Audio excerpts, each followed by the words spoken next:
پاک اور حسین نظاروں کی سرزمی، اے مسجدوں کے شہر مناروں کی سرزمی، اے شرع مصطفیٰ کی بہاروں کی سرزمی، علم و عمل کے چاند ستاروں کی سرزمی، گلہائے علم سے ہے معطر فضا تیری، میر عرب کو پہنچی تھی ٹھنڈی ہوا تیری،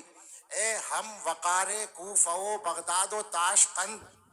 دامن تیرا علوم نبوت سے بہرہ مند، ازہر کے بعد سب سے ہے رتبہ تیرا بلند، ہم تجھ پہ ناز کرتے ہیں اے عرض دیوبند، یہاں رازی و غزالی کے ہم پایا دفن ہیں۔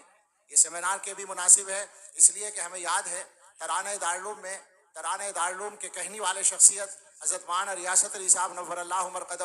فرماتے تھے، آپ جانتے ہیں کہ ترانہ دارالعلوم کا ایک ایک شعر اپنی جگہ شاہکار ہے، لیکن وہ فرماتے تھے کہ سب سے زیادہ طاقتور وہ شعر ہے جس میں علامہ کشمیری کا تذکرہ ہے، رومی کی غزل رازی کی نظر غزالی کی تلقین یہاں، روشن ہے جمال انور سے پیمانہ فخر الدین یہاں، تو یہاں رازی و غزالی کے ہم پایا دفن ہیں، مٹی میں کتنے گنجے گرامایا دفن ہیں۔